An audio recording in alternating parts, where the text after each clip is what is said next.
ਸਿੱਧੂ ਨੇ ਆਪਣੇ ਪੈਰ ਤੇ ਆਪ ਕੁਲਾੜੀ ਮਾਰੀ ਤੇ ਜੇ ਵਿੱਕੀ ਜਿਉਂਦਾ ਹੁੰਦਾ ਤਾਂ ਇਦਾਂ ਤਾਂ ਇਸ ਦਾ ਕੰਮ ਨਹੀਂ ਹੁੰਦਾ ਸੀ। ਕਰਨ ਔਜਲੇ ਦੇ ਘਰ ਗੋਲੀਆਂ ਵੀ ਇਸ ਦੇ ਕਹਿਣ ਤੇ ਚਲਵਾਈਆਂ ਗਈਆਂ। ਅਫਸਾਨਾ ਖਾਨ ਆਰਨੇ ਦੀ ਭੂਆ ਦਾ ਮੁੰਡਾ। ਜਿਹੜੇ ਮਸਲੇ ਨਿਬੜਨ ਵਾਲੇ ਸੀ ਉਹ ਨਿਬੇੜੇ ਵੀ ਹਨ। ਬਿੰਦੇ ਨੇ ਕਾਨਫਰੰਸ ਦੇ ਵਿੱਚ ਰਾਜੀਨਾਮਾ ਵੀ ਕਰਵਾਇਆ ਸੀ। ਕੇਕੜਾ ਤਾਂ ਸਾਨੂੰ ਜਾਣਦਾ ਵੀ ਨਹੀਂ ਸੀ। ਮੇਰੀ ਕਿਸੇ ਮੁੰਡੇ ਨਾਲ ਗੱਲ ਹੁੰਦੀ ਸੀ ਤੇ ਕੇਕੜਾ ਉਸ ਦਾ ਦੋਸਤ ਸੀ। ਲਾਰੈਂਸ ਸਾਡਾ ਭਰਾ ਹੈ। ਸਿੱਧੂ ਦੇ ਨਾਲ ਇੱਕ ਮੁੰਡਾ ਪੜ੍ਹਦਾ ਸੀ ਯੂਨੀਵਰਸਿਟੀ ਵਿੱਚ, ਉਸ ਦਾ ਕਾਲਜ ਮੇਟ ਸੀ। ਉਹ ਮੁੰਡਾ ਇਹਦੇ ਹੱਥੋਂ ਇਸ ਦੇ ਪਿਸਤੌਲ ਤੋਂ ਗੋਲੀ ਲੱਗਣ ਕਾਰਨ ਮਰਿਆ ਸੀ। ਇਸ ਦੇ ਨਾਲ ਦੇ ਬੰਦਿਆਂ ਕੋਲ ਵੀ ਹਥਿਆਰ ਸੀ, ਪਰ ਅਸੀਂ ਉਹਨਾਂ ਨੂੰ ਕੁਝ ਵੀ ਨਹੀਂ ਕਿਹਾ। ਅਸੀਂ ਕਿਸੇ ਦੇ ਨਜਾਇਜ਼ ਪੁੱਤ ਨਹੀਂ ਮਾਰਨੇ। ਪਰ ਸਿੱਧੂ ਹੰਕਿਆ ਰਿਹਾ ਬਹੁਤ ਪਿਆ ਸੀ। ਇਸ ਦੇ ਘਰਦਿਆਂ ਨੂੰ ਪਤਾ ਸੀ। ਉਸ ਦਿਨ ਰੋਂਦੇ ਸੀ ਕਿ ਸਾਡਾ ਮੁੰਡਾ ਨਿਰਦੋਸ਼ ਸੀ। ਇਸ ਦੇ ਘਰਦਿਆਂ ਨੂੰ ਕਹੋ ਕਿ ਗੁਰਦੁਆਰੇ ਖੜ ਕੇ ਖਾ ਲੈਣ ਸੋ। ਸਿੱਧੂ ਮੂਸੇਵਾਲੇ ਦਾ ਕਤਲ ਤਾਂ ਹੋ ਗਿਆ, ਲੇਕਿਨ ਇਸ ਕਤਲ ਦੇ ਵਿੱਚ ਹੁਣ ਨਾਮ ਜੁੜਦੇ ਪਏ ਆ ਬਾਲੀਵੁੱਡ ਇੰਡਸਟਰੀ ਦੇ ਉਹਨਾਂ ਸੈਲੈਬ੍ਰਿਟੀਜ਼ ਦੇ ਜਿਨ੍ਹਾਂ ਦੇ ਨਾਲ ਸਿੱਧੂ ਦਾ ਉੱਠਣਾ ਬੈਠਣਾ ਸੀ। ਅਫਸਾਨਾ ਖਾਨ ਆਰਨੇ ਦੀ ਭੂਆ ਦਾ ਮੁੰਡਾ ਤੇ ਮੁਖਤਾਰ ਅੰਸਾਰੀ ਦਾ ਸਿੱਧੂ ਨੂੰ ਥਾਪੀ ਮਾਰ ਕੇ ਇਹ ਕਹਿਣਾ ਕਿ ਤੈਨੂੰ ਪੰਜਾਬ ਦਾ ਡਿੰਪੀ ਚੰਦ ਭਾਣ ਬਣਾ ਦਿਆਂਗੇ। ਰਾਜਾ ਵੜਿੰਗ ਤੇ ਉਹਨਾਂ ਦੇ ਨਾਲ ਉਹਨਾਂ ਦੇ ਖਾਸ ਬਾਬਾ ਸੰਧੂ ਦਾ ਜ਼ਿਕਰ ਕਿਉਂ ਹੁੰਦਾ ਪਿਆ? ਗੋਲਡੀ ਬਰਾੜ ਜਿਸ ਨੇ 29 ਤਰੀਕ ਨੂੰ ਸਿੱਧੂ ਦਾ ਕਤਲ ਕਰਨ ਤੋਂ ਬਾਅਦ ਇਸ ਚੀਜ਼ ਦੀ ਜ਼ਿੰਮੇਵਾਰੀ ਇੱਕ ਸੀਨੀਅਰ ਪੱਤਰਕਾਰ ਰਤੇਸ਼ ਲੱਖੀ ਨੂੰ ਫੋਨ ਕਰਕੇ ਚੁੱਕੀ ਸੀ ਕਿ ਹਾਂ ਸਿੱਧੂ ਨੂੰ ਮਾਰਨ ਪਿੱਛੇ ਉਸ ਦਾ ਹੱਥ ਹੈ। ਉਸੇ ਗੋਲਡੀ ਬਰਾੜ ਨੇ ਦੁਬਾਰਾ ਤਕਰੀਬਨ 1 ਘੰਟੇ ਦੀ ਇੰਟਰਵਿਊ ਦੇ ਵਿੱਚ ਤਮਾਮ ਉਹਨਾਂ ਗੱਲਾਂ ਤੋਂ ਪਰਦਾ ਚੁੱਕਿਆ ਜਿਨ੍ਹਾਂ ਬਾਰੇ ਸ਼ਾਇਦ ਤੁਹਾਨੂੰ ਨਹੀਂ ਪਤਾ। ਗੋਲਡੀ, ਮੈਂ ਤੁਹਾਡੇ ਕੋਲੋਂ ਜਾਣਨਾ ਚਾਹੁੰਦਾ, ਬਹੁਤ ਸਾਰੇ ਲੋਕ ਵੀ ਜਾਣਨਾ ਚਾਹੁੰਦੇ ਹਨ ਕਿ ਸਿੱਧੂ ਮੂਸੇਵਾਲਾ ਦੇ ਕਤਲ ਨੂੰ ਅੰਜਾਮ ਦੇਣ ਦੇ ਪਿੱਛੇ ਕੀ ਮਕਸਦ ਸੀ? ਕਿਉਂਕਿ ਸੁਪਾਰੀ ਕਿਲਿੰਗ ਹੈ। ਮਿਊਜ਼ਿਕ ਇੰਡਸਟਰੀ ਦੇ ਵਿੱਚ ਚਲਦੀ ਮੁਕਾਬਲੇਬਾਜ਼ੀ ਦੇ ਕਰਕੇ ਗੈਂਗਸਟਰਾਂ ਦਾ ਸਾਥ ਲੈ ਕੇ ਲਾਰੈਂਸ ਬਿਸ਼ਨੋਈ ਤੇ ਗੋਲਡੀ ਬਰਾੜ ਦਾ ਇਸਤੇਮਾਲ ਕਰਕੇ ਇਸ ਕਤਲ ਨੂੰ ਅੰਜਾਮ ਦਿੱਤਾ ਗਿਆ। ਤੁਸੀਂ ਕੀ ਕਹਿਣਾ ਚਾਹੋਗੇ ਇਸ ਬਾਰੇ? ਹਾਂਜੀ ਰਤੇਸ਼ ਜੀ, ਮੇਰੇ ਵੱਲੋਂ ਸਾਰਿਆਂ ਨੂੰ ਸਤਿ ਸ਼੍ਰੀ ਅਕਾਲ ਜੀ। ਰਤੇਸ਼ ਜੀ, ਇਸ ਤਰ੍ਹਾਂ ਕਿ ਇਸੇ ਗੱਲ ਕਰਕੇ ਉਸ ਦਿਨ ਵੀ ਮੈਂ ਤੁਹਾਨੂੰ ਫੋਨ ਕਰਕੇ ਦੱਸਿਆ ਸੀ ਕਿ ਇਹ ਕੰਮ ਅਸੀਂ ਕੀਤਾ ਹੈ, ਕਿਉਂਕਿ ਸਾਨੂੰ ਸੀ ਕਿ ਨਜਾਇਜ਼ ਕਿਸੇ ਦਾ ਨੁਕਸਾਨ ਨਾ ਹੋਵੇ, ਨਜਾਇਜ਼ ਪੁਲਿਸ ਕਿਸੇ ਨੂੰ ਤੰਗ ਨਾ ਕਰੇ ਕਿ ਕਿਸ ਨੇ ਕਤਲ ਕੀਤਾ ਹੈ। ਇਹ ਸਾਡੀ ਖੁੰਦਕ ਸੀ, ਸਾਡੀ ਆਪਸੀ ਰੰਜਿਸ਼ ਸੀ, ਇਸ ਕਰਕੇ ਕੀਤਾ ਸੀ ਅਸੀਂ ਕੰਮ। ਸਾਡੇ ਤੋਂ ਕਿਸੇ ਨੇ ਇਹ ਕੰਮ ਨਹੀਂ ਕਰਵਾਇਆ ਤੇ ਜੇ ਇਹ ਗੱਲ ਕਦੇ ਜ਼ਿੰਦਗੀ 'ਚ ਸਾਹਮਣੇ ਆ ਜਾਵੇ ਤਾਂ ਅਸੀਂ ਦੇਣਦਾਰ ਹੋਵਾਂਗੇ, ਕਿਉਂਕਿ ਇਹ ਗੱਲਾਂ ਕਦੇ ਲੁਕੀਆਂ ਨਹੀਂ ਰਹਿੰਦੀਆਂ। ਭਾਵੇਂ ਦੁਨੀਆ ਦਾ ਜਿੰਨਾ ਮਰਜ਼ੀ ਵੱਡਾ ਸਟਾਰ ਸੀ, ਦੁਨੀਆ ਦਾ ਛੋਟੀ ਦਾ ਸਟਾਰ ਸੀ, ਇਹਦੇ 'ਚ ਕੋਈ ਸ਼ੱਕ ਨਹੀਂ। ਬਹੁਤ ਵਧੀਆ ਗਾਉਂਦਾ ਸੀ, ਬਹੁਤ ਵਧੀਆ ਲਿਖਦਾ ਸੀ, ਪਰ ਕੁਝ ਗਲਤੀਆਂ ਕਰ ਬੈਠਾ।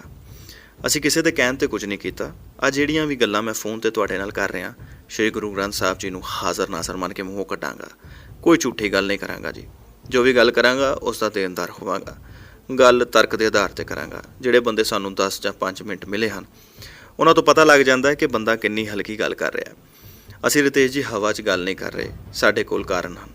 ਸਿੱਧੂ ਨੇ ਕੁਝ ਗਲਤੀਆਂ ਕੀਤੀਆਂ, ਇਸੇ ਕਰਕੇ ਅਸੀਂ ਕਹਿ ਰਹੇ ਹਾਂ।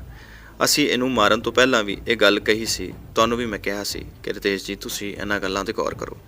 ਜਿਹੜਾ ਪੁਲਿਸ ਦੀ ਜਾਂਚ 'ਚ ਇਸ ਦਾ ਨਾਮ ਆਇਆ, ਇਹ ਕੰਮ ਸੱਚੀ ਉਸਨੇ ਕੀਤਾ। ਉਸਨੇ ਗਲਤੀ ਕੀਤੀ, ਅਸੀਂ ਇਸ ਨੂੰ ਸਜ਼ਾ ਦੇ ਦਿੱਤੀ। ਗੋਲਡੀ, ਮੈਂ ਤੁਹਾਡੇ ਕੋਲੋਂ ਇਹ ਜਾਣਨਾ ਚਾਹੁੰਦਾ ਕਿ ਸਿੱਧੂ ਮੂਸੇਵਾਲਾ ਨੂੰ ਵਿੱਕੀ ਮਿੱਠੂ ਖੇੜਾ ਦੇ ਨਾਲ ਸਿੱਧੇ ਤੌਰ 'ਤੇ ਲਿੰਕ ਕਿਵੇਂ ਕੀਤਾ ਜਾ ਸਕਦਾ ਹੈ? ਇੱਕ ਮੈਨੇਜਰ ਸੀ, ਉਹ ਵੀ ਕਥਿਤ ਮੈਨੇਜਰ ਸੀ, ਸ਼ਗਨਪ੍ਰੀਤ ਦੀ ਮੌਜੂਦਗੀ ਵਿੱਕੀ ਮਿੱਠੂ ਖੇੜਾ ਕਤਲ ਕਾਂਡ ਵਿੱਚ ਇੱਕ ਇੰਟੈਲੀਜੈਂਸ ਦੀ ਇਨਪੁਟ ਸੀ, ਜੋ ਕਿ ਦਿੱਲੀ ਪੁਲਿਸ ਦੀ ਮਦਦ ਨਾਲ ਪੰਜਾਬ ਪੁਲਿਸ ਨਾਲ ਸਾਂਝੀ ਕੀਤੀ ਗਈ। ਉਸ ਇਨਪੁਟ ਦੇ ਅਪ੍ਰੈਲ ਦੇ ਪਹਿਲੇ ਹਫ਼ਤੇ ਵਿੱਚ ਸਾਂਝਾ ਹੋਣ ਤੋਂ ਬਾਅਦ ਤਕਰੀਬਨ 60 ਦਿਨਾਂ ਦੇ ਵਿੱਚ ਸਿੱਧੂ ਦਾ ਕਤਲ ਕਰ ਦਿੱਤਾ ਗਿਆ। ਇਹਦੀ ਕੀ ਜਸਟੀਫਿਕੇਸ਼ਨ ਹੈ? ਰਤੇਸ਼ ਜੀ, ਇਹ ਕੋਈ ਇਕੱਲਾ ਵਿੱਕੀ ਮਿੱਠੂ ਖੇੜਾ ਦੇ ਕਤਲ ਦੇ ਵਿੱਚ ਨਹੀਂ। ਨਾਲੇ ਜਿਹੜਾ ਬੰਦਾ ਤੁਸੀਂ ਕਹਿ ਰਹੇ ਹੋ, ਉਹ ਬੰਦਾ ਦੁਬਈ ਦੇ ਅਖੀਰਲੇ ਸ਼ੋਅ ਵਿੱਚ ਇਸ ਦੇ ਨਾਲ ਗਿਆ। ਜਿਹੜੇ ਬੰਦੇ ਨੂੰ ਸੁਪਰਸਟਾਰ ਆਪਣੇ ਨਾਲ ਰੱਖੂਗਾ, ਉਹ ਉਸ ਨੂੰ ਇੰਟਰਨੈਸ਼ਨਲ ਟੂਰ 'ਤੇ ਨਾਲ ਲੈ ਕੇ ਜਾਵੇਗਾ, ਤਾਂ ਹੀ ਲੈ ਕੇ ਜਾਵੇਗਾ ਜੇ ਉਹ ਉਸ ਦਾ ਖਾਸ ਹੋਵੇਗਾ। ਇੱਦਾਂ ਨਹੀਂ ਕੋਈ ਕਿਸੇ ਨੂੰ ਨਾਲ ਲੈ ਕੇ ਜਾਂਦਾ। ਜਿਸ ਦੇ ਨਾਲ ਇੱਕੋ ਹੋਟਲ 'ਚ ਰਹਿ ਰਿਹਾ, ਇਕੱਠੇ ਖਾ ਪੀ ਰਹੇ ਹਨ, ਉਹ ਖਾਸ ਸੀ। ਤੇ ਤਾਂ ਹੀ ਕੇਵਲ ਇੱਕ ਕਾਰਨ ਨਹੀਂ ਹੈ, ਮੈਂ ਤੁਹਾਨੂੰ ਪਤਾ ਨਹੀਂ ਕਿੰਨੇ ਕਾਰਨ ਤੇ ਚੀਜ਼ਾਂ ਦੱਸ ਸਕਦਾ। ਗੋਲਡੀ, ਮੇਰੀ ਸਮਝ ਦੇ ਵਿੱਚ ਇਹ ਨਹੀਂ ਆ ਰਿਹਾ ਕਿ ਤੁਸੀਂ ਵਿੱਕੀ ਮਿੱਠੂ ਖੇੜਾ ਦੇ ਕਤਲ ਕਾਂਡ ਨੂੰ ਕਿਸ ਤਰ੍ਹਾਂ ਲਿੰਕ ਕਰ ਰਹੇ ਹੋ, ਕਿਉਂਕਿ ਅਗਰ ਉਸ ਦੇ ਲਈ ਸ਼ਗਨਪ੍ਰੀਤ ਦੀ ਕੋਈ ਭੂਮਿਕਾ ਸੀ ਤਾਂ ਫਿਰ ਸਿੱਧੂ ਮੂਸੇਵਾਲਾ ਨੇ ਸ਼ਗਨਪ੍ਰੀਤ ਨੂੰ ਕੋਈ ਇਸ਼ਾਰਾ ਕੀਤਾ ਸੀ। ਇਸ ਗੱਲ ਨੂੰ ਕਿਸ ਤਰ੍ਹਾਂ ਸਾਬਤ ਕੀਤਾ ਜਾ ਸਕਦਾ ਹੈ ਕਿ ਤੁਸੀਂ ਸਿਰਫ ਸ਼ੱਕ ਦੇ ਆਧਾਰ 'ਤੇ ਸਿੱਧੂ ਦਾ ਕਤਲ ਕਰ ਦਿੱਤਾ? ਰਤੇਸ਼ ਜੀ, ਗੱਲ ਸਿਰਫ ਵਿੱਕੀ ਮਿੱਠੂ ਖੇੜਾ ਦੇ ਕਤਲ ਦੀ ਨਹੀਂ ਹੈ। ਜਿਹੜੇ ਇਹਦੇ ਨਿੱਕੇ ਨਿੱਕੇ ਰੌਲਿਆਂ ਦੇ ਵਿੱਚ ਉਹ ਬੰਦੇ ਜਿਹੜੇ ਸ਼ਰੇਆਮ ਜ਼ਿੰਮੇਵਾਰੀਆਂ ਲੈਂਦੇ ਨੇ ਸਾਡੇ ਭਰਾਵਾਂ ਦੇ ਕਤਲਾਂ ਦੀਆਂ, ਉਹ ਬੰਦੇ ਸਿੱਧੂ ਦੇ ਨਿੱਕੇ ਨਿੱਕੇ ਰੌਲਿਆਂ ਵਿੱਚ ਸ਼ਾਮਲ ਸਨ। ਜਿਹੜੇ ਬੰਦੇ ਨੇ ਸਿੱਧੂ ਨੂੰ ਲਾਂਚ ਕੀਤਾ ਸੀ ਕੋਈ ਜੋਤੀ ਨਾਮ ਦਾ ਬੰਦਾ ਸੀ, ਜਿਸ ਨੇ ਸਿੱਧੂ ਦੇ ਪਹਿਲੇ ਗੀਤ ਤੇ ਪੈਸੇ ਲਗਾਏ ਸੀ, ਜਿਸ ਨੇ ਇਹਨੂੰ ਪੈਰਾਂ ਤੇ ਖੜਾ ਕੀਤਾ ਸੀ। ਜਦੋਂ ਇਸ ਦੇ 4 ਗਾਣੇ ਚੱਲ ਪਏ, ਇਹਨੇ ਉਹਦੇ ਨਾਲ ਰੌਲਾ ਪਾ ਲਿਆ ਕਿ ਮੈਂ ਆਪਣਾ ਕੰਮ ਆਪ ਕਰਨਾ ਹੈ। ਉਸ ਸਮੇਂ ਸਾਡੇ ਐਂਟੀ ਗੈਂਗ ਵਾਲਿਆਂ ਨੇ ਇਹਦੀ ਮਦਦ ਕਰਕੇ ਇਸ ਦਾ ਕੰਟਰੈਕਟ ਕਰਵਾਇਆ। ਕਰਨ ਔਜਲੇ ਦੇ ਘਰ ਗੋਲੀਆਂ ਵੀ ਇਸ ਦੇ ਕਹਿਣ ਤੇ ਚਲਵਾਈਆਂ ਗਈਆਂ।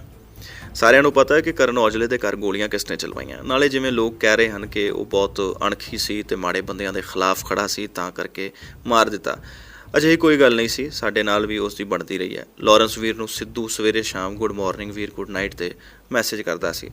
ਸਾਡੇ ਕੋਲੋਂ ਸਿੱਧੂ ਜਿਹੜੀਆਂ ਚੀਜ਼ਾਂ ਚਾਹੁੰਦਾ ਸੀ ਉਹ ਅਸੀਂ ਕਰ ਨਹੀਂ ਸਕੇ। ਉਸਨੇ ਸਾਨੂੰ ਵੀ ਕਿਹਾ ਸੀ ਕਿ ਕਰਨ ਔਜਲੇ ਤੇ ਦਬਾਅ ਪਾਓ। ਸਾਡੇ ਮੋਢੇ ਤੇ ਰੱਖ ਕੇ ਚਲਾਉਣਾ ਹੀ ਚਾਹੁੰਦਾ ਸੀ, ਕਿਉਂਕਿ ਸਿੱਧਾ ਕਿਸੇ ਨਾਲ ਲੜ ਨਹੀਂ ਸੀ ਸਕਦਾ। ਤਾਂ ਸਾਨੂੰ ਕਹਿੰਦਾ ਸੀ ਕਿ ਤੁਸੀਂ ਤੰਗ ਕਰੋ, ਪਰ ਅਸੀਂ ਉਹ ਚੀਜ਼ਾਂ ਨਹੀਂ ਸੀ ਕਰ ਸਕਦੇ। ਸਾਨੂੰ ਪਤਾ ਸੀ ਕਿ ਸਾਡੇ ਨਾਲ ਵੀ ਗੱਲਬਾਤ ਕਰਦਾ ਸੀ ਤੇ ਸਾਡੇ ਐਂਟੀਆਂ ਨਾਲ ਵੀ ਗੱਲ ਕਰਦਾ ਸੀ। ਜਿਵੇਂ ਕੁਝ ਬੰਦਿਆਂ ਦੀ ਆਦਤ ਹੁੰਦੀ ਹੈ ਹਰ ਪਾਸੇ ਮੂੰਹ ਮਾਰਨ ਦੀ, ਤੇ ਇਹਦੀ ਵੀ ਆਦਤ ਸੀ।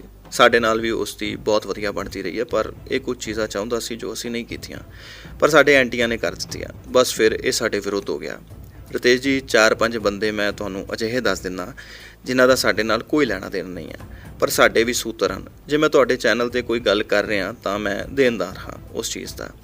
ਮੈਂ ਐਵੇਂ ਕੋਈ ਝੂਠ ਨਹੀਂ ਕਹਿ ਰਿਹਾ। ਜੋ ਗੱਲਾਂ ਕਹਿ ਰਿਹਾ ਤੇ ਤੁਸੀਂ ਹੀ ਉਹਨਾਂ ਗੱਲਾਂ ਦੀ ਜੇ ਜਾਂਚ ਕਰੋਗੇ ਤਾਂ ਤੁਹਾਨੂੰ ਪਤਾ ਲੱਗੇਗਾ ਕਿ ਉਹਨਾਂ ਗੱਲਾਂ ਦਾ ਆਧਾਰ ਕੀ ਹੈ। ਜਸਵਿੰਦਰ ਚਹਿਲ ਜਿਹੜਾ ਮਾਨਸੇ ਤੋਂ ਸਿੱਧੂ ਦੇ ਉਲਟ ਟਿਕਟ ਮੰਗਦਾ ਸੀ, ਸਿੱਧੂ ਦੇ ਨਾਲ ਉਸ ਦੀ ਬਿਆਨਬਾਜ਼ੀ ਵੀ ਹੁੰਦੀ ਰਹੀ, ਉਹ ਵੀ ਕਾਂਗਰਸ ਦਾ ਹੀ ਸੀ। ਉਸ ਨੂੰ ਸ਼ਰੇਆਮ ਸਾਡੇ ਐਂਟੀ ਗੈਂਗ ਸਿਫਾਰਿਸ਼ ਕਰਦੇ ਰਹੇ ਹਨ ਕਿ ਸਿੱਧੂ ਸਾਡਾ ਭਰਾ ਹੈ, ਤੂੰ ਉਹਦੇ ਖਿਲਾਫ ਚੱਲਿਆ ਤਾਂ ਤੈਨੂੰ ਮਾਰ ਦਿਆਂਗੇ। ਜਿਹੜੇ ਬਠਿੰਡੇ ਦੇ ਕਤਲ ਹੋਏ ਹਨ, ਬਠਿੰਡੇ ਮਨਪ੍ਰੀਤ ਛੈਲਾ, ਮਨਪ੍ਰੀਤ ਵਿੱਕੀ, 2 ਬੰਦੇ ਮਾਰੇ ਸੀ ਜਿਹੜੇ ਭੋਗ ਦੇ ਸਮਾਗਮ ਤੇ ਮਾਰੇ ਸੀ, ਜੋ ਕਿ ਸ਼ਾਇਦ ਕੁਲਵੀਰ ਨਰਵਾਣਾ ਦੇ ਗੈਂਗ ਤੇ ਸੀ। ਮੈਂ ਭਗਵੰਤ ਮਾਨ ਸਰਕਾਰ ਨੂੰ ਇਹ ਵੀ ਅਪੀਲ ਕਰਾਂਗਾ ਕਿ ਜਿਹੜੀਆਂ ਤੁਸੀਂ ਗੈਂਗਸਟਰਾਂ ਖਿਲਾਫ ਕਾਰਵਾਈ ਕਰਨੀ ਹੈ ਉਹ ਤਾਂ ਕਰਨੀ ਹੀ ਹੈ। ਸਾਡੀ ਜਿਹੜੀ ਗਲਤੀ ਹੈ ਸਾਨੂੰ ਉਸ ਦੀ ਸਜ਼ਾ ਦਿਓ, ਪਰ ਜਾਂਚ ਇਹਨਾਂ ਗੱਲਾਂ ਦੀ ਵੀ ਹੋਣੀ ਚਾਹੀਦੀ ਹੈ। ਕੁਲਵੀਰ ਨਰਵਾਣੇ ਨਾਲ ਸਿੱਧੂ ਦੀ ਦੁਸ਼ਮਣੀ ਚੱਲ ਪਈ ਸੀ। ਜਦੋਂ ਪਹਿਲਾ ਹਮਲਾ ਹੋਇਆ, ਜਦੋਂ ਉਸ ਦੀ ਗੱਡੀ ਤੇ ਗੋਲੀਆਂ ਮਾਰੀਆਂ ਸੀ, ਪਰ ਉਹ ਬਚ ਗਿਆ ਸੀ। ਉਸ ਤੋਂ 2 ਦਿਨ ਪਹਿਲਾਂ ਉਹ ਫੇਸਬੁੱਕ ਤੇ ਲਾਈਵ ਹੋ ਕੇ ਸਿੱਧੂ ਲਈ ਬੋਲਿਆ ਸੀ ਤੇ ਸਿੱਧੂ ਨੇ ਉਸ ਉੱਤੇ ਹਮਲਾ ਕਰਵਾਇਆ, ਪਰ ਉਹ ਬਚ ਗਿਆ। ਪਰ ਬਾਅਦ ਵਿੱਚ ਕੁਲਵੀਰ ਦੀ ਸਾਡੇ ਨਾਲ ਵੀ ਨਹੀਂ ਸੀ ਬਣਦੀ। ਉਹ ਇੱਕ ਤੀਜੀ ਧਿਰ ਸੀ ਜਿਸ ਨੇ ਨਰਵਾਣੇ ਨੂੰ ਮਾਰਿਆ। ਉਹ ਸਾਡਾ ਭਰਾ ਸੀ, ਪਰ ਸਿੱਧੂ ਦੇ ਕਹਿਣ ਤੇ ਉਸਨੇ ਮਾਰਨ ਦੀ ਕੋਸ਼ਿਸ਼ ਕੀਤੀ ਸੀ। ਜਿਹੜੇ ਮੁੰਡੇ ਇਹਨਾਂ ਨੇ ਬਠਿੰਡੇ ਮਾਰੇ ਹਨ, ਉਹ ਜਸਵਿੰਦਰ ਚਹਿਲ ਨੂੰ ਡਰਾਉਣ ਨੂੰ ਮਾਰੇ ਸੀ। ਇਹ ਸਿੱਧਾ ਜਸਵਿੰਦਰ ਨੂੰ ਨਹੀਂ ਸੀ ਮਾਰ ਸਕਦਾ ਕਿਉਂਕਿ ਇਸ ਦਾ ਨਾਮ ਆਉਣਾ ਸੀ। ਤੁਸੀਂ ਕਹਿਣਾ ਕੀ ਚਾਹੁੰਦੇ ਹੋ ਕਿ ਜਿਹੜੇ 2 ਮੁੰਡੇ ਮਨਪ੍ਰੀਤ ਛੈਲਾ ਤੇ ਮਨਪ੍ਰੀਤ ਵਿੱਕੀ ਮਾਰੇ ਜਾਂਦੇ ਨੇ, ਇਹਨਾਂ ਨੂੰ ਮਾਰਨ ਵਾਲੇ ਤਾਂ ਲਾਰੈਂਸ ਗੈਂਗ ਦੇ ਹੀ ਬੰਦੇ ਸੀ? ਉਹ ਸਾਡੇ ਬੰਦੇ ਨਹੀਂ ਸੀ। ਨੰਗਲ ਅੰਬੀਆਂ ਦੇ ਕਤਲ ਦੇ ਵਿੱਚ ਜਿਹੜੇ ਸ਼ੂਟਰ ਸੀ ਉਹਨਾਂ ਨੇ ਮਾਰੇ ਸੀ। ਰਤੇਸ਼ ਜੀ, ਉਹ 10 ਸਾਲਾਂ ਦਾ ਭਗੌੜਾ ਸੀ। ਉਹਨਾਂ ਦਿਨਾਂ ਵਿੱਚ ਪੰਜਾਬ ਵਿੱਚ ਚੋਣ ਜ਼ਾਬਤਾ ਲੱਗਾ ਸੀ। ਇੰਨੀ ਕਰੜੀ ਸੁਰੱਖਿਆ ਵਿੱਚ ਆਪਣਾ ਪੁਰਾਣਾ ਬੰਦਾ ਭੇਜ ਕੇ ਕਿਉਂ ਕੰਮ ਕਰਵਾਉਣਾ? ਸਿਰਫ ਜਸਵਿੰਦਰ ਨੂੰ ਡਰਾਉਣ ਲਈ ਇਹਨਾਂ ਨੇ ਉਹ ਬੰਦੇ ਮਾਰੇ ਹਨ। ਇਸ ਦੀ ਜਾਂਚ ਕੀਤੀ ਜਾਵੇ। ਸਿੱਧੂ ਦੇ ਨਾਲ ਇੱਕ ਮੁੰਡਾ ਪੜ੍ਹਦਾ ਸੀ ਯੂਨੀਵਰਸਿਟੀ ਵਿੱਚ, ਉਸ ਦਾ ਕਾਲਜਮੇਟ ਸੀ। ਉਹ ਮੁੰਡਾ ਇਹਦੇ ਹੱਥੋਂ ਇਸ ਦੇ ਪਿਸਤੌਲ ਤੋਂ ਗੋਲੀ ਲੱਗਣ ਕਾਰਨ ਮਰਿਆ ਸੀ। ਉਹ ਜਿਹੜਾ ਕੇਸ ਸੀ ਉਹ ਭਾਗੋ ਮਾਜਰਾ ਦੇ ਮੁੰਡਿਆਂ ਨੇ, ਜਿਸ ਦਾ ਪਹਿਲਾਂ ਵੀ ਜ਼ਿਕਰ ਚੱਲ ਰਿਹਾ ਕਿ ਭਾਗੋ ਮਾਜਰਾ ਦੇ ਮੁੰਡਿਆਂ ਨੇ ਉਹ ਕੇਸ ਆਪਣੇ ਸਿਰ ਲਿਆ। ਉਸ ਕੇਸ ਦੀ ਵੀ ਜਾਂਚ ਕੀਤੀ ਜਾਵੇ। ਉਹ ਮੁੰਡਾ ਵੀ ਸਿੱਧੂ ਦੇ ਹੱਥੋਂ ਮਰਿਆ ਸੀ। ਸਿੱਧੂ ਹੰਕਾਰ ਦੇ ਵਿੱਚ ਰੱਬ ਨੂੰ ਭੁੱਲ ਗਿਆ ਸੀ। ਤੁਸੀਂ ਲੁਧਿਆਣੇ ਕਤਲ ਬਾਰੇ ਜੋ ਕਹਿ ਰਹੇ ਹੋ ਕਿ ਭਾਗੋ ਮਾਜਰਾ ਦੇ ਮੁੰਡਿਆਂ ਨੇ ਆਪਣੇ ਸਿਰ ਲਿਆ ਸੀ, ਉਹ ਕੀ ਮਾਮਲਾ ਸੀ? ਉਹ ਕਿਹੜਾ ਮੁੰਡਾ ਸੀ ਤੇ ਤੁਸੀਂ ਕਿਸ ਤਰ੍ਹਾਂ ਕਹਿ ਸਕਦੇ ਹੋ ਕਿ ਸਿੱਧੂ ਹੱਥੋਂ ਉਹ ਕਤਲ ਹੋਇਆ ਸੀ? ਸਿੱਧੂ ਨੇ ਨਵਾਂ ਪਿਸਤੌਲ ਲਿਆ ਸੀ। ਪਿਸਤੌਲ ਦੇਖਦੇ ਹੋਏ ਗੋਲੀ ਚੱਲ ਗਈ ਤੇ ਇਹਦੇ ਹੱਥੋਂ ਉਸ ਦਾ ਹੀ ਆਪਣਾ ਦੋਸਤ ਮਰ ਗਿਆ। ਫਿਰ ਸਿੱਧੂ ਨੇ ਆਪਣੇ ਐਂਟੀ ਗੈਂਗ ਦੇ ਬੰਦਿਆਂ ਨਾਲ ਗੱਲ ਕੀਤੀ ਤੇ ਉਹਨਾਂ ਨੇ ਆਪਣਾ ਬੰਦਾ ਭੇਜ ਕੇ ਉਹ ਮਾਮਲਾ ਆਪਣੇ ਸਿਰ ਲੈ ਲਿਆ। ਰਤੇਸ਼ ਜੀ, ਇਸ ਦੀ ਕਾਂਗਰਸ ਵਿੱਚ ਰਾਜਾ ਵੜਿੰਗ ਤੇ ਚੰਨੀ ਦੇ ਨਾਲ ਬਹੁਤ ਨੇੜਤਾ ਸੀ। ਜਿਹੜੇ ਮੌਕੇ ਦੇ DIG ਸਾਹਿਬ ਜਾਂ DGP ਸਾਹਿਬ ਸੀ, ਉਹਨਾਂ ਦਾ ਮੁੰਡਾ ਪੁਲਕਿਤ ਇਹਦੇ ਨਾਲ ਹੁੰਦਾ ਸੀ ਹਰ ਸਮੇਂ। ਸਿੱਧੂ ਨੂੰ ਤਾਂ ਇੰਜ ਸੀ ਕਿ ਉਸ ਨੂੰ ਕੋਈ ਕੁਝ ਨਹੀਂ ਕਰ ਸਕਦਾ। ਇਸਨੇ ਬਹੁਤ ਸਾਰੇ ਆਪਣੇ ਅਪਰਾਧ ਪੁਲਿਸ ਨਾਲ ਹੱਥ ਮਿਲਾ ਕੇ ਤੇ ਰਾਜਨੀਤੀ ਦਾ ਸਹਾਰਾ ਲੈ ਕੇ ਲੁਕੋ ਲਏ ਸੀ। ਜੇ ਮੈਂ ਤੁਹਾਨੂੰ ਗੱਲਾਂ ਦੱਸਣ ਲੱਗ ਜਾਵਾਂ ਤਾਂ ਇਹ ਰਿਕਾਰਡਿੰਗ 2-3 ਘੰਟਿਆਂ ਦੀ ਬਣ ਜਾਵੇਗੀ। ਮੈਂ ਤੁਹਾਨੂੰ ਆਫ ਦਾ ਰਿਕਾਰਡ ਸਾਰੀਆਂ ਗੱਲਾਂ ਲਿਖ ਦੇਵਾਂਗਾ। ਗਾਇਕ ਆਰਨਿਤ ਦੀ ਭੂਆ ਦਾ ਮੁੰਡਾ ਵਿੱਕੀ ਮਿੱਡੂ ਖੇੜਾ ਦੇ ਸੂਤਰਾਂ ਨੂੰ ਆਪ ਰੋਟੀ ਦੇ ਕੇ ਆਇਆ। ਹੋਰ ਇਸ ਤੋਂ ਵੱਧ ਕੀ ਸੰਬੰਧ ਭਾਲਦੇ ਹੋ?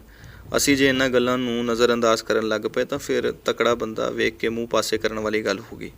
ਵਿੱਕੀ ਮਿੱਡੂ ਖੇੜਾ ਦਾ ਕਤਲ ਹੁੰਦਾ ਅਗਸਤ 10, 2021 ਨੂੰ, ਅੱਜ ਤੋਂ ਤਕਰੀਬਨ 10-11 ਮਹੀਨੇ ਪਹਿਲਾਂ। ਉਸ ਤੋਂ ਬਾਅਦ ਜਾਂਚ ਪੜਤਾਲ ਹੁੰਦੀ ਹੈ, ਸ਼ੂਟਰ ਫੜੇ ਜਾਂਦੇ ਹਨ, ਪਰ ਅਪ੍ਰੈਲ ਦੇ ਮਹੀਨੇ ਵਿੱਚ ਪਹਿਲੀ ਲੀਡ ਮਿਲਦੀ ਹੈ ਜਦੋਂ ਦਿੱਲੀ ਪੁਲਿਸ ਇਨਪੁਟ ਸ਼ੇਅਰ ਕਰਦੀ ਹੈ ਜੋ ਸ਼ਗਨਪ੍ਰੀਤ ਦੇ ਬਾਰੇ ਸੀ। ਪਰ ਹੁਣ ਜਿਹੜੀ ਪੁਲਿਸ ਦੀ ਜਾਂਚ ਚੱਲ ਰਹੀ ਹੈ, ਉਹ ਕਹਿੰਦੇ ਨੇ ਕਿ ਸਿੱਧੂ ਦੀ ਰੇਕੀ ਸਤੰਬਰ 2021 ਤੋਂ ਸ਼ੁਰੂ ਹੋਈ ਤੇ ਜਨਵਰੀ ਤੋਂ ਬਾਅਦ ਰੇਕੀ ਤੇਜ਼ ਹੋ ਗਈ। ਤੁਸੀਂ ਕਹਿ ਰਹੇ ਹੋ ਕਿ ਵਿੱਕੀ ਮਿੱਡੂ ਖੇੜਾ ਮਾਮਲੇ ਦੇ ਵਿੱਚ ਪੁਲਿਸ ਨੇ ਸਹੀ ਢੰਗ ਦੇ ਨਾਲ ਜਾਂਚ ਨਹੀਂ ਕੀਤੀ। ਤਾਂ ਕਰਕੇ ਤੁਹਾਨੂੰ ਸਿੱਧੂ ਮੂਸੇਵਾਲਾ ਨੂੰ ਮਾਰਨਾ ਪਿਆ। ਪਰ ਤੁਸੀਂ ਤਾਂ ਸਤੰਬਰ ਜਾਂ ਜਨਵਰੀ ਤੋਂ ਰੇਕੀ ਕਰ ਰਹੇ ਸੀ। ਫਿਰ ਇਹ ਗੱਲ ਕਿਸ ਤਰ੍ਹਾਂ ਸਾਬਤ ਹੁੰਦੀ ਹੈ, ਕਿਉਂਕਿ ਤੁਸੀਂ ਤਾਂ ਪਹਿਲਾਂ ਹੀ ਉਸ ਨੂੰ ਮਾਰਨਾ ਚਾਹੁੰਦੇ ਸੀ। ਰਤੇਸ਼ ਜੀ ਸਾਡੇ ਨਾਲ ਵੀ ਗੱਲਬਾਤ ਕਰਦਾ ਸੀ ਤੇ ਲੱਕੀ ਨਾਲ ਵੀ ਕਰਦਾ ਸੀ। ਕੁਝ ਅਜਿਹੀਆਂ ਗੱਲਾਂ ਹੋ ਗਈਆਂ ਕਿ ਇਹ ਉਹਨਾਂ ਦੇ ਜ਼ਿਆਦਾ ਨੇੜੇ ਹੋ ਗਿਆ ਤੇ ਸਾਡੇ ਉਲਟ ਚੱਲਣ ਲੱਗ ਪਿਆ। ਇਸ ਨੂੰ ਤਾਂ ਅਸੀਂ ਸਾਲ ਪਹਿਲਾਂ ਵੀ ਮਾਰ ਸਕਦੇ ਸੀ, ਪਰ ਉਸਨੇ ਕਾਨਫਰੰਸ ਤੇ ਕਾਲ ਲਗਾ ਕੇ ਤੇ ਰਿੰਦੇ ਨੂੰ ਵਿੱਚ ਪਾ ਕੇ ਰਾਜੀਨਾਮਾ ਕਰ ਲਿਆ ਸੀ।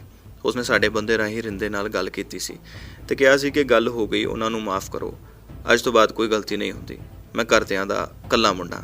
ਹੋਲਡ ਕਰੋ ਗੋਲਡੀ, ਮੇਰੀ ਤੁਹਾਨੂੰ ਬੇਨਤੀ ਹੈ ਕਿ ਸਿੱਧੂ ਮੂਸੇਵਾਲਾ ਇਸ ਦੁਨੀਆ ਦੇ ਵਿੱਚ ਨਹੀਂ ਹੈ, ਮੈਂ ਤੇ ਤੁਸੀਂ ਇਸ ਸੰਸਾਰ ਦੇ ਵਿੱਚ ਹਾਂ। ਕੋਈ ਵੀ ਬੰਦਾ ਜੋ ਇਸ ਸੰਸਾਰ ਵਿੱਚ ਨਹੀਂ ਹੈ, ਆਪਾਂ ਉਸ ਬਾਰੇ ਕੋਈ ਗਲਤ ਗੱਲ ਨਹੀਂ ਕਹਿਣੀ ਤੇ ਨਾ ਹੀ ਸੁਣਨੀ ਆ।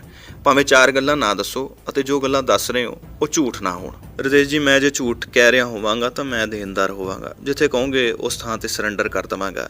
ਅਸੀਂ ਆਪਣੇ ਮਰੇ ਹੋਏ ਭਰਾ ਦਾ ਨਾਮ ਆਪਣੀ ਮਸ਼ਹੂਰੀ ਲਈ ਨਹੀਂ ਵਰਤਾਂਗੇ। ਤੁਸੀਂ ਇਹ ਦੇਖੋ, ਜਿਹੜਾ ਬੰਦਾ ਇਸ ਨਾਲ ਖਾ ਪੀ ਰਿਹਾ, ਇਸ ਨਾਲ ਦੁਬਈ ਗਿਆ, ਉਸ ਦੇ 4 ਦਿਨ ਭਗੌੜੇ ਹੋਣ ਤੋਂ ਪਹਿਲਾਂ ਇਹ ਦੁਬਈ ਤੋਂ ਵਾਪਸ ਆਏ ਹਨ। ਉਹ ਬੰਦਾ ਉਹਨਾਂ ਬੰਦਿਆਂ ਨੂੰ ਚੰਡੀਗੜ੍ਹ ਫਲੈਟ ਦੇ ਵਿੱਚ ਲੈ ਕੇ ਆਇਆ ਜਿਸ ਨੇ ਵਿੱਕੀ ਮਿੱਡੂ ਖੇੜਾ ਵੀਰ 'ਤੇ ਗੋਲੀਆਂ ਮਾਰੀਆਂ। ਉਹਨਾਂ ਨੂੰ ਆਰਨੇ ਦੀ ਭੂਆ ਦਾ ਮੁੰਡਾ ਰੋਟੀ ਪਾਣੀ ਦੇ ਕੇ ਆਇਆ। ਅਗਲੇ ਦਿਨ ਸਵੇਰੇ ਉਹਨਾਂ ਨੇ ਕਤਲ ਕਰ ਦਿੱਤਾ ਤੇ ਉਸ ਤੋਂ ਬਾਅਦ ਜਦੋਂ ਨਾਮ ਸਾਹਮਣੇ ਆਇਆ ਤੇ ਇਹਨਾਂ ਨੇ ਉਸ ਨੂੰ ਆਸਟ੍ਰੇਲੀਆ ਭੇਜ ਦਿੱਤਾ। ਜੇ ਸੱਚੇ ਸੀ ਤਾਂ ਫਿਰ ਬਿਆਨ ਦਿੰਦੇ। ਸਿੱਧੂ ਵੱਡਾ ਬੰਦਾ ਸੀ, ਉਸ ਉੱਤੇ ਇਲਜ਼ਾਮ ਲੱਗ ਰਹੇ ਸੀ ਤੇ ਉਹ ਆਪਣੇ ਮੈਨੇਜਰ ਨੂੰ ਪੇਸ਼ ਨਹੀਂ ਸੀ ਕਰਵਾ ਸਕਦਾ ਕਿ ਚੱਲ ਮੈਨੇਜਰ ਤੇ ਤਾਂ ਪਰਚਾ ਪੈ ਜਾਊਗਾ ਅਤੇ ਘੱਟ ਤੋਂ ਘੱਟ ਸਿੱਧੂ ਦਾ ਨਾਮ ਤਾਂ ਕਲੀਅਰ ਹੋ ਜਾਵੇਗਾ। ਜਦੋਂ ਇਸ ਦਾ ਨਾਮ ਵਿੱਕੀ ਮਿੱਡੂ ਖੇੜਾ ਕਤਲ ਕੇਸ ਵਿੱਚ ਆਇਆ, ਉਸ ਦਿਨ ਇਸਨੇ ਰਾਤ ਨੂੰ ਟੈਟੂ ਕਰਵਾਇਆ ਤੇ ਲਿਖਵਾਇਆ ਕਿ ਕੋਈ ਕਿਸੇ ਕੋ ਰਾਜ ਨਾ ਦੇ ਹੈ, ਜੋ ਲੈ ਹੈ ਨਿਜ ਬਲ ਸੇ ਲੈ ਹੈ। ਮੈਂ ਉਸ ਦਾ ਕਿਰਦਾਰ ਸਮਝਾਉਣ ਲਈ ਤੁਹਾਨੂੰ ਉਸ ਦੀਆਂ ਗੱਲਾਂ ਦੱਸ ਰਿਹਾ, ਜਿਨ੍ਹਾਂ ਨਾਲ ਉਸ ਦੀ ਯਾਰੀ ਸੀ ਤੇ ਜਿਨ੍ਹਾਂ ਨਾਲ ਉਸ ਦੀ ਦੁਸ਼ਮਣੀ ਸੀ, ਮੈਂ ਉਸ ਬਾਰੇ ਦੱਸ ਰਿਹਾ। ਓਲਡ ਮੀਡੀਆ ਜਿਹੜੀ ਕੰਪਨੀ ਹੈ ਜੋ ਪੰਜਾਬੀ ਇੰਡਸਟਰੀ ਨੂੰ ਜਾਣਦੇ ਹਨ, ਸਭ ਨੂੰ ਪਤਾ ਕਿ ਓਲਡ ਮੀਡੀਆ ਇੱਕ ਕੰਪਨੀ ਹੈ। ਸਿੱਧੂ ਦੇ ਪਹਿਲੇ ਗਾਣੇ ਤੋਂ ਲੈ ਕੇ ਸਿੱਧੂ ਦੀ ਸਾਰੀ ਡਿਜੀਟਲ ਮਾਰਕੀਟਿੰਗ ਉਹਨਾਂ ਨੇ ਕੀਤੀ ਹੈ। 24 ਘੰਟੇ ਉਹ ਸਿੱਧੂ ਦੇ ਨਾਲ ਘੁੰਮਦੇ ਸੀ। ਸਿਰਫ ਕੰਮ ਤੱਕ ਦਾ ਹੀ ਲਿਹਾਜ਼ ਨਹੀਂ ਸੀ। ਮੁੰਡੇ ਦਾ ਨਾਮ ਅਰਸ਼ ਭੁੱਲਰ ਸੀ। ਪੁਲਿਸ ਨੇ ਵਿੱਕੀ ਮਿੱਡੂ ਖੇੜਾ ਵਾਲੇ ਕੇਸ ਦੇ ਵਿੱਚ ਮੁਲਜ਼ਮ ਕੀਤਾ। ਰਾਜਾ ਵੜਿੰਗ ਦੇ ਨਾਲ ਜਿਹੜਾ ਬੰਦਾ ਹੁੰਦਾ ਸੀ, ਬਾਬਾ ਸੰਧੂ ਜਾਂ ਬਾਬਾ ਸਿੱਧੂ, ਇਹਨਾਂ ਨੇ ਜਾ ਕੇ ਪੇਸ਼ ਕਰਵਾਏ। ਨਾਲ ਮਨਦੀਪ ਧਾਲੀਵਾਲ ਸੀ ਜਿਹੜਾ ਲੱਕੀ ਪਟਿਆਲ ਦਾ ਸਕੂਲ ਤੋਂ ਦੋਸਤ ਹੈ। ਉਹਨਾਂ ਦੇ ਥੱਪੜ ਵੀ ਨਹੀਂ ਵੱਜਿਆ ਕਿਉਂਕਿ ਕਾਂਗਰਸ ਦੀ ਸਰਕਾਰ ਸੀ। ਕਾਂਗਰਸੀ ਬੰਦਿਆਂ ਨੇ ਪੇਸ਼ ਕਰਵਾਏ। ਉਹ ਮਹੀਨੇ 'ਚ ਬਾਹਰ ਆ ਗਏ। ਉਹ ਬੰਦੇ ਸਿੱਧੂ ਦੇ ਨਾਲ ਹੁੰਦੇ ਸੀ। ਹੁਣ ਸਿੱਧੂ ਦੇ ਘਰ ਦੇ ਰੋਈ ਜਾਂਦੇ ਹਨ। ਸਾਨੂੰ ਦੁੱਖ ਹੈ, ਅਸੀਂ ਆਪਣੇ ਘਰ ਵੀ ਇਹ ਹਾਲਾਤ ਵੇਖੇ ਹਨ। ਸਾਡੇ ਆਪਣੇ ਭਰਾ ਮਰੇ ਹਨ, ਅਸੀਂ ਕਿਸੇ ਦੀ ਨਜਾਇਜ਼ ਜਾਨ ਨਹੀਂ ਲਈ। ਇਹ ਛੋਟੇ ਬੰਦੇ ਨਾਲ ਲਈ ਫਿਰਦਾ ਸੀ। ਸਾਡੇ ਬੰਦਿਆਂ ਨੇ ਕਿੰਨਾ ਰਿਸਕ ਲਿਆ ਕਿ ਕਿੰਨੇ ਨੇੜੇ ਜਾ ਕੇ ਮਾਰਿਆ। ਇਸ ਦੇ ਨਾਲ ਦੇ ਬੰਦਿਆਂ ਕੋਲ ਵੀ ਹਥਿਆਰ ਸੀ, ਪਰ ਅਸੀਂ ਉਹਨਾਂ ਨੂੰ ਕੁਝ ਵੀ ਨਹੀਂ ਕਿਹਾ। ਅਸੀਂ ਕਿਸੇ ਦੇ ਨਜਾਇਜ਼ ਪੁੱਤ ਨਹੀਂ ਮਾਰਨੇ। ਪਰ ਸਿੱਧੂ ਹੰਕਿਆਰੇ ਹੀ ਬਹੁਤ ਪਿਆ ਸੀ। ਇਸਨੇ ਸਾਨੂੰ ਮਜਬੂਰ ਕਰ ਦਿੱਤਾ ਮਾਰਨ ਲਈ। ਇਹਦਾ ਸਿੱਧਾ ਰੋਲ ਸੀ। ਮੇਰੇ ਕੋਲ ਕੋਈ ਸਟੈਂਪ ਪੇਪਰ ਨਹੀਂ ਹੈ ਜਿਹੜਾ ਮੈਂ ਤੁਹਾਨੂੰ ਵਿਖਾ ਸਕਾਂ। ਇਹਦੀ ਉਹਨਾਂ ਬੰਦਿਆਂ ਨਾਲ ਨੇੜਤਾ ਸੀ ਜਿਨ੍ਹਾਂ ਨਾਲ ਸਾਡੀ ਸਿੱਧੀ ਦੁਸ਼ਮਣੀ ਚੱਲਦੀ ਹੈ। ਇਹ ਉਹਨਾਂ ਦੀ ਮਦਦ ਕਰਦਾ ਸੀ। ਅਪ੍ਰੈਲ ਦੇ ਪਹਿਲੇ ਹਫ਼ਤੇ ਵਿੱਚ ਜਦੋਂ ਸਾਫ਼ ਹੁੰਦਾ ਹੈ ਕਿ ਜਦੋਂ ਦਿੱਲੀ ਪੁਲਿਸ ਦੀ ਇਨਪੁਟ ਆਉਂਦੀ ਹੈ ਕਿ ਵਿੱਕੀ ਮਿੱਡੂ ਖੇੜਾ ਕਤਲ ਦੇ ਵਿੱਚ ਸ਼ਗਨਪ੍ਰੀਤ ਦਾ ਨਾਮ ਆ ਰਿਹਾ, ਫਿਰ ਤੁਹਾਡੀ ਰੇਕੀ ਸਤੰਬਰ ਤੇ ਜਨਵਰੀ ਤੋਂ ਕਿਉਂ ਚੱਲ ਰਹੀ ਸੀ? ਇਸ ਦਾ ਮਤਲਬ ਇਹ ਹੋਇਆ ਕਿ ਤੁਸੀਂ ਬਹਾਨਾ ਬਣਾ ਰਹੇ ਹੋ। ਗੁਰਲਾਲ ਬਰਾੜ ਵਾਲੇ ਕਤਲ ਦੇ ਵਿੱਚ ਵੀ ਇਸਨੇ ਉਂਗਲ ਲਾਈ ਸੀ। ਸਾਡੀ ਲੱਕੀ ਨਾਲ ਕੋਈ ਦੁਸ਼ਮਣੀ ਨਹੀਂ ਸੀ। ਗੁਰਲਾਲ ਦੀ ਲੱਕੀ ਦੇ ਨਾਲ ਕੋਈ ਦੁਸ਼ਮਣੀ ਨਹੀਂ ਸੀ। ਅਸੀਂ ਜ਼ਿੰਦਗੀ ਵਿੱਚ ਉਸ ਝੂਠ ਦਾ ਨਾਮ ਵੀ ਨਹੀਂ ਸੀ ਸੁਣਿਆ। ਮੈਂ ਗੁਰਲਾਲ ਦੇ ਕਤਲ ਤੋਂ ਬਾਅਦ ਇਸ ਦਾ ਨਾਮ ਸੁਣਿਆ ਕਿਉਂਕਿ ਬੰਦਾ ਇੱਦਾਂ ਦਾ ਹੈ। ਮੇਰੇ ਕੋਲ ਫੋਟੋਆਂ ਪਈਆਂ ਨੇ। ਅਫਸਾਨਾ ਖਾਨ ਗੁਰਲਾਲ ਦੇ ਮਰਨ ਤੋਂ 7-8 ਦਿਨ ਪਹਿਲਾਂ ਗੁਰਲਾਲ ਦੇ ਘਰ ਆਈ ਸੀ, ਗੁਰਲਾਲ ਦੇ ਫਲੈਟ ਵਿੱਚ ਪੇਪਰ ਦਸਤਖਤ ਕਰਨ। ਗੁਰਲਾਲ ਨੇ ਇੱਕ ਨਜਾਇਜ਼ ਕੰਪਨੀ ਖੋਲ੍ਹੀ ਸੀ। ਅਫਸਾਨਾ ਖਾਨ ਡੂ ਇਟ ਕਰ ਰਹੀ ਸੀ। ਕੋਈ ਨਵਾਂ ਮੁੰਡਾ ਲਾਂਚ ਕਰਨਾ ਸੀ। ਮੈਂ ਆਪਣੇ ਭਰਾ ਗੁਰਲਾਲ ਬਰਾੜ ਦੀ ਗੱਲ ਕਰ ਰਿਹਾ। ਉਹ ਗੱਲ ਬਹੁਤ ਬੇਬਾਕ ਕਰਦਾ ਸੀ। ਉੱਥੇ ਕੋਈ ਸਿੱਧੂ ਦੀ ਗੱਲ ਚੱਲੀ। ਉਹਨਾਂ ਦਿਨਾਂ ਵਿੱਚ ਸਿੱਧੂ ਦੀ ਲਾਰੈਂਸ ਵੀਰ ਦੇ ਨਾਲ ਨਿੱਕੀ ਮੋਟੀ ਗੱਲ ਨੂੰ ਲੈ ਕੇ ਅਣਬਣ ਚੱਲ ਰਹੀ ਸੀ। ਗੁਰਲਾਲ ਨੇ ਉੱਥੇ ਬੈਠ ਕੇ ਗੱਲ ਕਹੀ ਕਿ ਸਿੱਧੂ ਪੰਗੇ ਲੈ ਰਿਹਾ ਵੀਰ ਨਾਲ। ਉਹਨਾਂ ਦੇ ਐਂਟੀਆਂ ਨਾਲ ਵਰਤ ਕੇ ਇਸ ਦਾ ਦਿਮਾਗ ਖਰਾਬ ਹੋ ਗਿਆ। ਵੀਰ ਨੇ ਇਹਨੂੰ ਮਰਵਾ ਦੇਣਾ। ਉਹ ਗੱਲ ਅਫਸਾਨਾ ਖਾਨ ਨੇ ਉੱਥੋਂ ਬਾਹਰ ਨਿਕਲਦਿਆਂ ਸਾਰੀ ਗੱਲ ਸਿੱਧੂ ਨਾਲ ਕਰ ਦਿੱਤੀ। ਉਸ ਤੋਂ ਅੱਧੇ ਘੰਟੇ ਬਾਅਦ ਮਨਦੀਪ ਧਾਲੀਵਾਲ ਨੂੰ ਵਿੱਕੀ ਮਿੱਡੂ ਖੇੜਾ ਵਾਲੇ ਕੇਸ ਦੇ ਵਿੱਚ ਬਾਏ ਨੇਮ ਮੁਲਜ਼ਮ ਮੰਨਿਆ ਗਿਆ। ਉਸਨੇ ਗੁਰਲਾਲ ਦੇ ਨਾਲ ਦੇ ਬੰਦੇ ਨੂੰ ਫੋਨ ਕਰਕੇ ਗਾਲਾਂ ਕੱਢੀਆਂ ਸੀ ਕਿ ਤੁਸੀਂ ਸਿੱਧੂ ਬਾਰੇ ਕਿਵੇਂ ਬੋਲ ਰਹੇ ਹੋ? ਸਿੱਧੂ ਸਾਡਾ ਭਰਾ ਹੈ, ਹੱਥ ਲਾ ਕੇ ਦਿਖਾਓ ਸਿੱਧੂ ਨੂੰ। ਇਹਨਾਂ ਨੇ ਉਹ ਗੱਲ ਹਾਸੇ ਵਿੱਚ ਨਜ਼ਰਅੰਦਾਜ਼ ਕਰ ਦਿੱਤੀ ਤੇ ਸਾਡੇ ਨਾਲ ਕਿਸੇ ਨਾਲ ਨਹੀਂ ਕੀਤੀ। ਤੇ ਉਸ ਤੋਂ 10 ਦਿਨਾਂ ਬਾਅਦ ਗੁਰਲਾਲ ਦਾ ਕਤਲ ਹੋ ਜਾਂਦਾ ਹੈ ਤੇ ਲੱਕੀ ਉਸ ਦੀ ਜ਼ਿੰਮੇਵਾਰੀ ਚੁੱਕਦਾ ਹੈ, ਜਿਸ ਦੀ ਗੁਰਲਾਲ ਨਾਲ ਕੋਈ